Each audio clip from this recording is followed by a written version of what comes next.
The new rules dictate that buyers must have a written agreement with a realtor prior to seeing a home. To hear our thoughts and more, stay tuned to this episode of The Den. The Den, powered by the Lyons Group, a show dedicated to exploring hot topics in real estate, local happenings, and industry trends. We're a small team of professionals approaching $400 million in sales and nearly 2,000 local transactions. You're listening to time-tested experts and industry leaders. Here's a refreshing look at real estate happenings and more. Welcome to The Den. Hello, everyone. Welcome to this episode of The Den. And we had a case that came out, the Sitzer-Burnett case, and NAR had a settlement and some rules have changed. And specifically, if you're a buyer, there's a new landscape that you have to play with. But before we get to that, let me introduce my friends, my partners, my co-hosts, the fellow members of the Lyons Group. To my left, Paul, Hamby the Rockberry, Aspen the Ninja Groen, and the boss, Shannon Martin Martinez. My name is Ben Wingin at Lyons, and I'm the host of The Den, top brokers taking on tough questions. And today we're going to be talking about the buyer broker group. Oh, stop, Paul. Oh, my gosh. Every once in a while, I get off the rails. Sorry. You got to reel me back. Got really high there. The Merv Griffin Show. The Merv Griffin Show. I love it. So today it's all about buyer broker agreement. So the landscape for real estate has indeed changed. As I alluded to just a minute ago, the Sitzer-Burnett case is a case that came out of Missouri. And I don't think it's necessarily a bad thing. I think it's something that is just, it's a new pivot in the industry. And it gives a few more options to buyers, especially, and to sellers to some degree. So we're going to talk about that. And as a buyer, if you're going to purchase a property, what do you need to understand about how the new way of doing business is going to parlay? So we have these neat little forms here now that I uncovered it. It's like the reveal. Oh, oh my gosh. That was weak. I know, it was so weak. But we've already had that form. Yes, we've had this form, but this I just am showing our audience. So like this is the new buyer broker agreement in New Mexico. Now, Colorado has a different type of agreement, but they're all basically in the same vein in the sense that you have to establish something in writing with a buyer before showing a property. So let's talk a little bit about that process and how it may change the industry. Let's just talk about consumers right now or potential clients. What are they going to have to, there's going to be a learning curve. Aspen, why don't you kick us off on some thoughts on what that learning curve may be, and then we can go from there. I actually think it's not necessarily a bad thing. I think we kind of touched base on our last episode where we're go, go, go, go, go. And I think it might be nice to slow down the process a little bit because I think especially in these last few years when interest rates were so low, everyone felt like they were missing out on a good deal. Everyone wanted to, get a jump on it. And now was the time. And which was really great for some people, but really hard for certain buyers as well. So I think that if you have to sign something beforehand and you also you have expectations set up at front. This is what I will give to you. This is what you have to give to me. We're both working towards a common goal of home buying, whether that's or business buying or whatever you're getting. But I don't think it's a bad thing to slow down the process a little bit and also negotiate a fee up front. I think that a lot of buyers were not understanding how their broker was paid. And you did hear people say, oh, well, I work for free. You don't pay me, which is not true in the slightest. We get paid and we get paid at the end. And typically, who's the one actually paying for that? The buyer. So yeah. They have the loan, they have the money, whatever it is. So I do think it's going to slow down the process and set expectations at the beginning and really just hone in on a common goal and not just being a pop-up realtor or feeling like you're going to miss a deal and have to jump on something before you've really thought through it and made a good decision for you. Yeah. You keyed in on a couple things. Right. I'm really thankful this is happening right now with 6.5%-ish interest rates where the market's just not flurried and there's a crazy amount of demand. Could you imagine if we were still in 3 and 4% interest rates and the market was just crazy, trying to bring clients up to speed? Like, look, I can't show you I know you want to see this thing just hit the market. I know you want to see it today. I cannot show you this property until we have a signed agreement stipulating what I'm going to get paid and what you're responsible for and how this all works. So now is actually a really good time to bring this up to speed. But the second part of what you keyed in on is this is your biggest asset that you'll likely own in your lifetime. Why wouldn't you want to take some time and really sit down and understand the process and sit down with a competent professional and understand there's an engagement? I mean, I would not want to do something like a major surgery or, be involved in a major litigation or something like that without sitting down with a professional and going, I need to understand the landscape before we start taking steps. Paul, you want to add to that a little bit? Well, I think to go back to the intent of this whole thing is to separate, historically, sellers have paid both the seller's broker and the buyer's broker. I think the intent here is to separate those and allow that the buyers can negotiate with their brokers on how they get paid. Sellers can do the same. We're no longer sharing compensation between brokers. It's now being paid either directly from the seller or from the buyer. So I think, and then we're hearing all the time that the Department of Justice wants it to be more the person receiving the services pays the person providing the services. So I think, I think this really benefits both parties.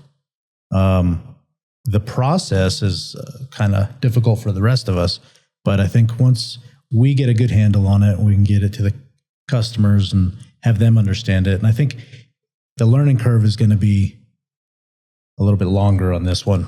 Yeah. There's a little more learning. And so Shannon, talk to us about just the process. If you're a buyer, like what's the new process and what should you be prepared for? Well, I think buyers have always had, why are you asking? That's the question. Yeah. Actually, before Like, this, she said, know. don't ask me. Yeah, don't ask me. And you went to her. I think the important thing to take away is before this, buyers had expectation that if you see a sign in a yard and you're interested in any information, that you just call the number and somebody will come open the door and you can have that discussion and look through it and find out some information and decide if maybe even the home buying process is right for you or not. That's going to be very different for a buyer now. A buyer has to know that they are committed. They have to be ready to buy a home. They have to have probably consulted with a broker and have some expectations in mind of what they're going to get and what they're going to do before they walk in that house. So I think that's going to be the biggest shift for buyers now, is not being able to just, pop up every, couple of months and I'm going to look at a little here and there. And then one day it's going to, come to fruition and we're going to buy a house. Because, traditionally most people are looky-loos. They that's what they do. They look for a long time and they pop in and out and they call in a place once in a while or whatever. And then they start getting more serious and then they start getting, real committal. You're not going to be able to see anything until you're committal. Yeah. I mean, that's going to be the difference now. Yeah, that's really a great way to explain that. And so I'm going to jump into our agreement here. One of our agreements, we have a couple, kind of a short form, and this is the long version of this. But if a buyer calls and says, "Hey, I want to see a property," then we're going to say, "Let's come in and sit down and have a consult." Right? We're going to create more of a boutique, specialized experience for you as a buyer. But there are certain obligations that you have as a buyer, and there are certain obligations that I have as a broker. And so I'm going to just kind of read these just so our audience is clear on some of the general things that we're discussing. There are broker obligations. Become familiar with buyer's property requirements, right? I need to understand what you're wanting to buy. Assist the buyer to locate financing. We need to help you through the pre-qualification process. Assist buyer to locate suitable properties, of course. Assist buyer in negotiating acquisition terms. You're going to help them, give them thoughts on how to approach a purchase. Assist buyer to prepare offers. Of course, you're going to prepare the offer as a realtor for your client. Assist the buyer in monitoring pre-closing and closing procedures. Those are the duties that we owe our clients in this particular agreement. Now, the buyer has agreements duties, I should say, that they owe us. They're going to work exclusively with us to negotiate or purchase. They're going to provide accurate, up-to-date, complete information about the buyer's property requirements financial qualifications, and relevant personal situation. If you get divorced, we just had an episode. If you get divorced through this process, you're obligated to let us know if your financial picture changes, if you got laid off, if something happens that you cannot purchase a home, you need to be upfront and honest about that. You need to refer to broker all inquiries from any source, including but not limited to other brokers and sellers. In other words, you're working with us exclusively. So if someone says, hey, I've got a home coming up that I want to sell and kind of meet your criteria, as a buyer, you got to go, okay, I'm working with my broker. I need to get it with my broker. Okay. And then you need to direct any questions to the broker, which is pretty critical because you can't go, it's trying to keep you from going out and talking to a bunch of different brokers when you have a broker. You've agreed to work with this broker and act in good faith with the broker in all negotiations for any property. So there are obligations, and these are pretty serious. On both ends. So the big question is, how comfortable are you sitting down and signing an agreement like this? I may not know you. I may not necessarily know if I want to work with you. You may not know me or necessarily know if you want to work with me. How are we going to navigate that? Aspen, why don't you take that? Yeah, I think it's going to be a lot different than you going on Zillow or Realtor and saying, schedule a tour, because now people are going to want to sit down with you beforehand. I think instead of, just going on and trying to have someone call you and establish a relationship that way, I think you need to shop around, do a few consults, spend a day, set up some appointments, not with a ton of people, but maybe you go with the top 3 that seems like they're going to fit with what you're looking for and make a decision that way. I think that's also respectful to everybody's time and intention. We're interviewing for the job essentially, and then you can decide who is the best fit for you and what you want and how your personalities mesh. This is a long and intensive and emotional process for a lot of people. So it makes sense to slow it down, decide who you want to work with, and then move forward instead of finding a house and then trying to find a realtor, which I think is a lot of how it's been done. You just click. You've been looking on Zillow for months, and then you decide you want to go see a house and you're ready, but you're just having someone call you. And I don't think that's really the way that I would like to go about it if I was a new buyer. Yeah, and we've had situations like that. It's kind of the cart before the horse. We've done it for decades and decades, the cart before the horse. And I've had situations where people have called me and said, I saw this house, I went in there and I'm working with this realtor and I don't feel comfortable. And I said, well, you're working with them now, and I'm not going to get in between that because, you made that decision to do that. I think that's going to eliminate some of those because they were so excited to see that property and that they weren't thinking about who they were working with and they just went out and made the offer and then they're in it. And then they're like, oh, I don't know, like my partner here who's supposed to be helping me may not be helping me because this is a major decision to buy a property and it is a big asset. So what other things should buyers be thinking about? I like the idea of just, maybe doing some research beforehand, contacting a few realtors and saying, hey, I just want to sit down and talk about your services. Can different realtors bring different advantages to the market? Shannon, why don't you take that one? Absolutely. And I think, that goes back to Aspen's point where, do you really want to be committed to just the person that answered the Zillow call for you? We answer those calls and we try to earn someone's business, and I'm sure other brokers are too. So that's not an insult to them.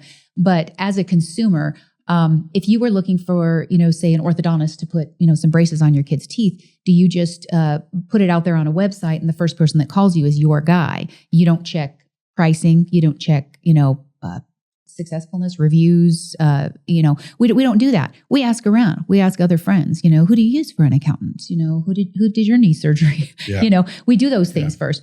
So it makes sense to do that as you would choose a broker because all of them are different. You have brokers that have, maybe there's some brokers that have been in here for 30 or 40 years, but they're still not as knowledgeable, as good as the one that's been in 3 or 4 years. But you wouldn't know that unless you looked,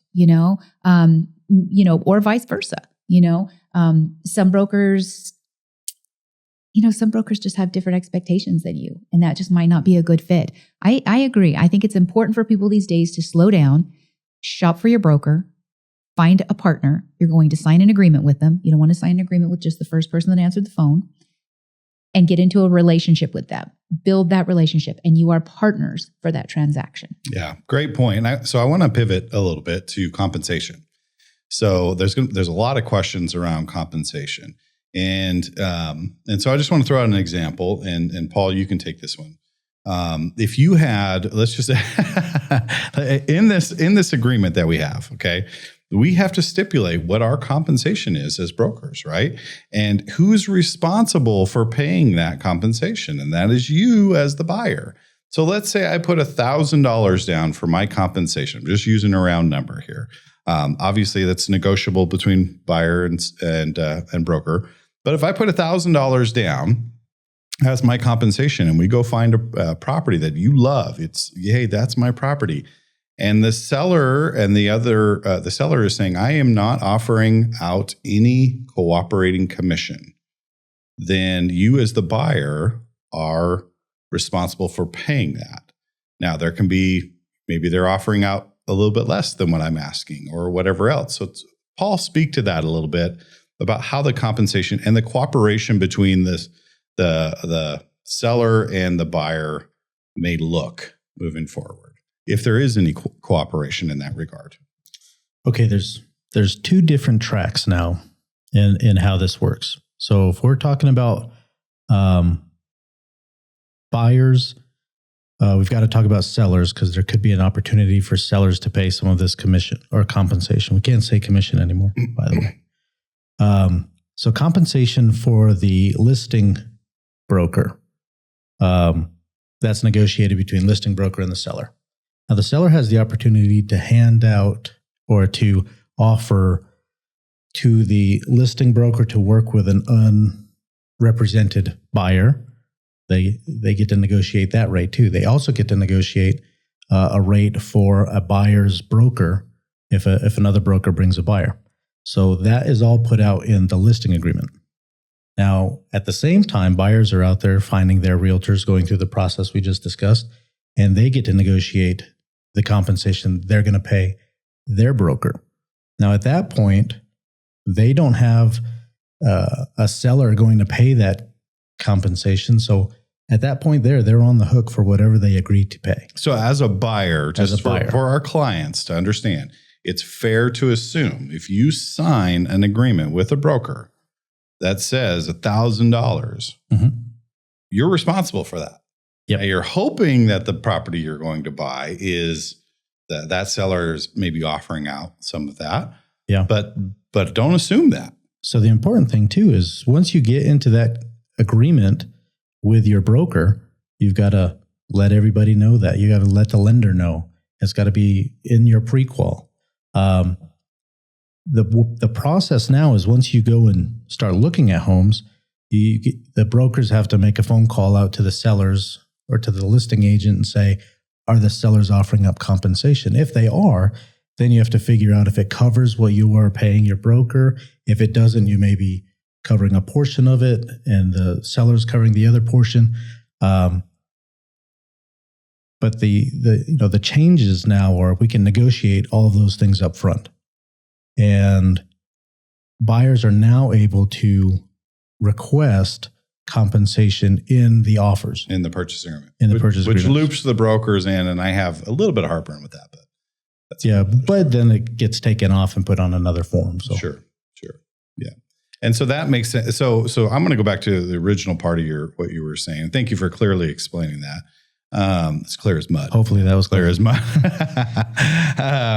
So you were saying the seller can actually negotiate a commission, is going to negotiate a commission with their realtor. And then if that realtor gets a sign call or someone comes in that wants to see and buy that property, in other words, they're working with both seller and buyer, there may be a different commission or compensation structure. And then if it's just you and your seller as a broker and seller, but you have another broker and buyer in play, that may look totally different.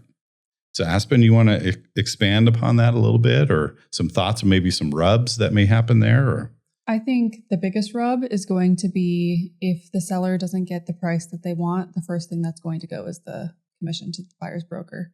That's what I think is going to happen, compensation to the buyer's broker. It's going to be a tough one to transition to that, right? Yeah. But I think that's going to be the biggest rub. So I think it's really, like Paul said, you need to have it done up front, negotiate beforehand. It's on the pre-approval, because there's things that we can do. You can raise the price and then use a seller concession to cover some of that. Even with VA loans now, you can do that. So that's, a positive thing. But I think kind of making us a party to the contract, a little bit more like commercial deals, because it's almost exactly the same process now as a commercial deal would be, where you negotiate beforehand and then it's actually on the contract what your compensation is going to be. So I think it's going to be hard to delineate between, the lines of who's paying for what and at what point does this start getting cut. So I think that's going to be the biggest rub is. So you think the compensation component may be treated like, almost like, for lack of a better analogy, like a floor allowance, right? So I'm offering out the $5,000 flooring allowance, but that's at this price. If you come in and offer below that, that flooring allowance goes away. So that may be that's what you're saying as far as an offer of compensation to the other side. I think we're going to see that a lot, which I don't think is necessarily too bad of a thing too, because I think it might slow down the house climbing prices. I mean, we know people can hardly afford a first-time home anymore. So I think it might slow down the house prices going up a little bit, but there are options. And I think that's where it's really going to come into play.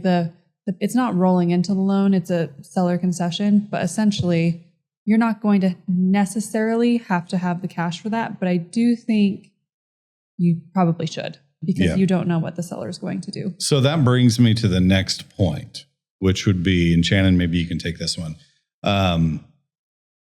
How now sellers may be going, yay, I don't have to offer out compensation to another realtor.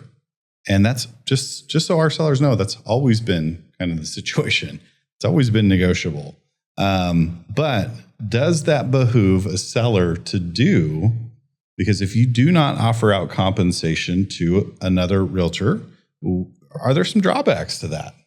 So I think that's an important thing to note is, and so just to back up a little bit, I don't want buyers to be fearful and feel like if I go buy a house, I have to add this in. If you find a house, if I introduce you to a house that the seller is not paying a compensation on, you don't have to buy it. You're not obligated to pay me. We are not obligated to buy that house. So I don't want you to feel like I have to pay that. If we make a run at a house and they say no, and you don't make the numbers work, we can simply walk away. So you're not obligated to do that. I think that's the important part that you're making here, though. From a seller's point, the buyer doesn't have to buy your house. And if the buyer doesn't have that money, traditionally sellers have been used to paying a certain fee for both brokers. I think most sellers will still see the advantage of that. They don't want to limit the buyers that are coming to their house.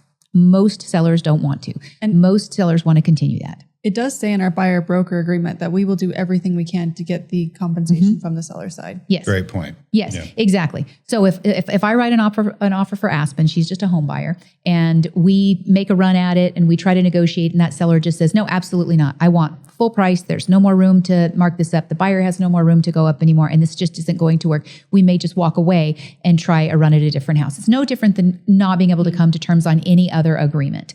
So that's one thing to remember as a buyers. You don't have to worry about that. You don't have to pay it. You can choose not to buy houses that don't offer it. But the second thing is as a seller, you have to think about that. How much do you want to limit access to your house? You're not obligated to pay it. But we have seen so far the homes that don't have the compensation offer in there, fewer showings.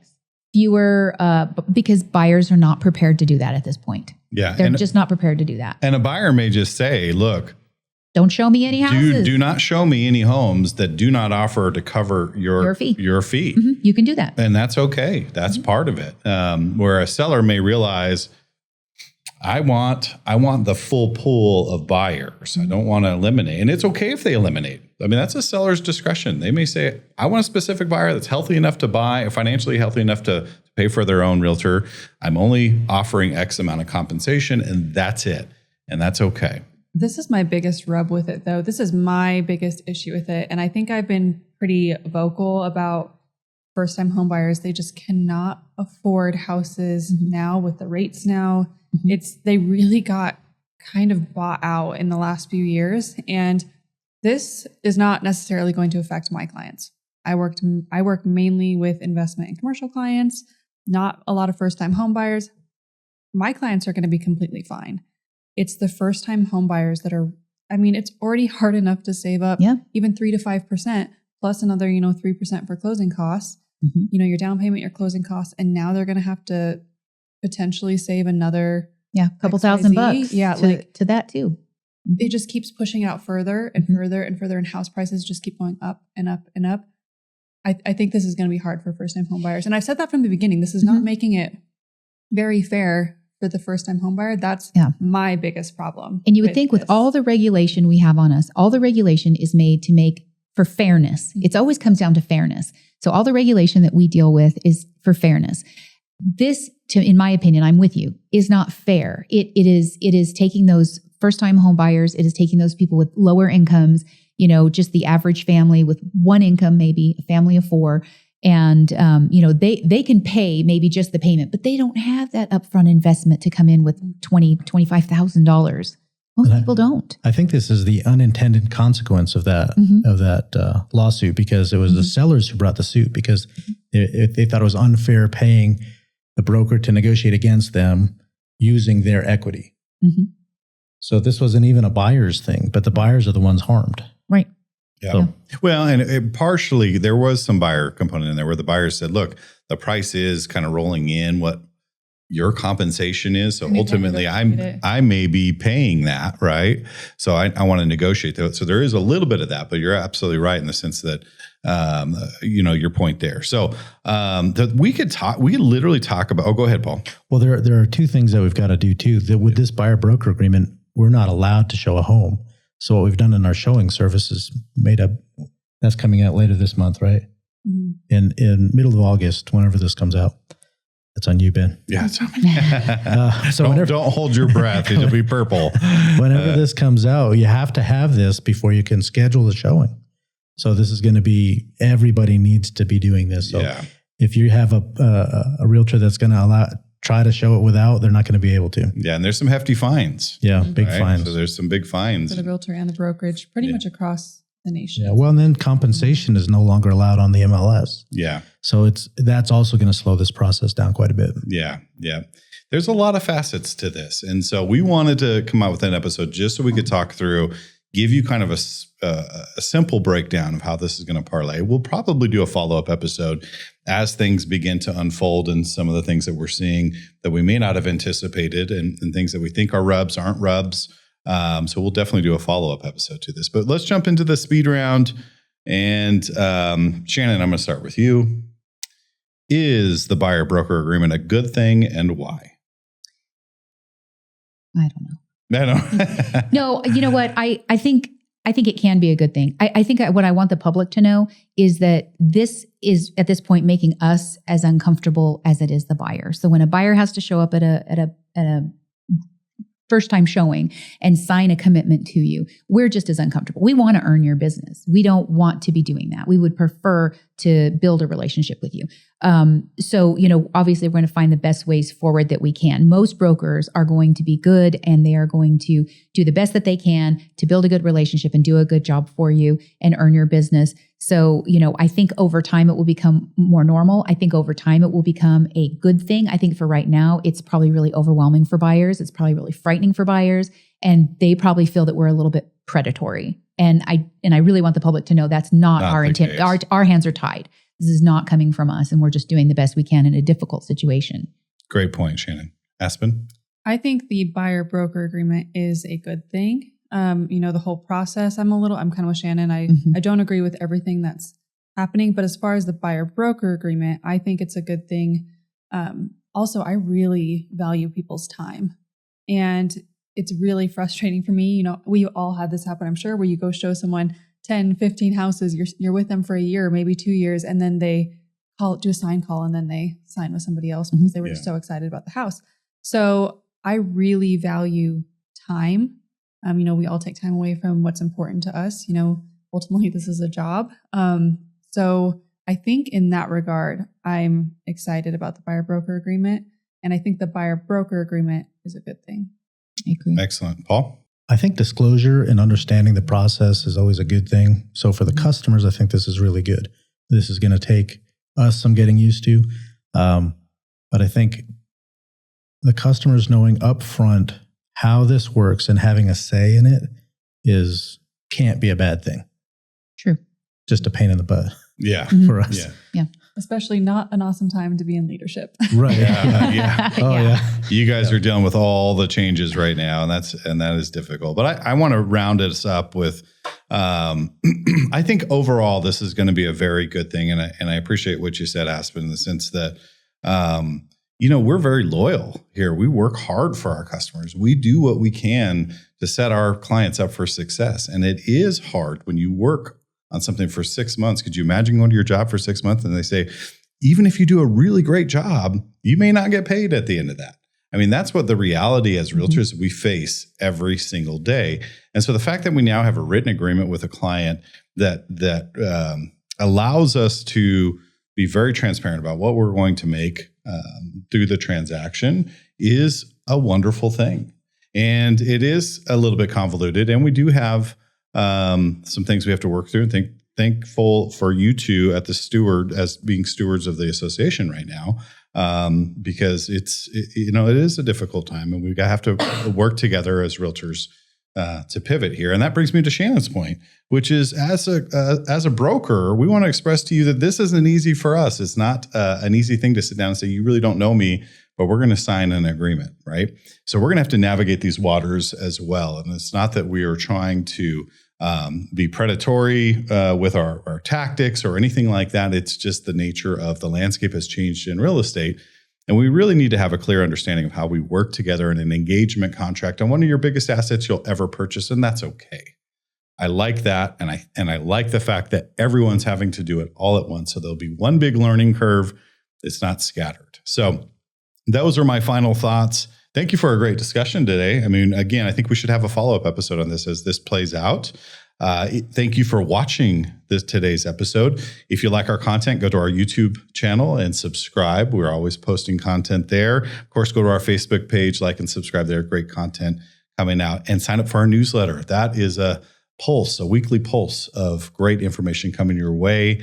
And we love to sit down with our clients and set you up for success. So go to sjcbroker.com and schedule a private consultation with any one of us here at the Lyons Group. We'd love to sit down with you and talk about the competitive advantages that we have to offer. So thank you for listening to this episode of The Den. Until next time, we'll see you then. Thank you for listening to The Den, powered by the Lyons Group. Hit the subscribe button to keep informed on real estate happenings. If you'd like to learn more about the Lyons Group, visit sjcbroker.com. Complex markets require complex strategies. The Lyons Group can give you a true advantage in any market. Whether you're buying or selling, residential or commercial, contact us directly at sjcbroker.com. We're time-tested experts with a client-first approach, and we'll see you next time in The Den.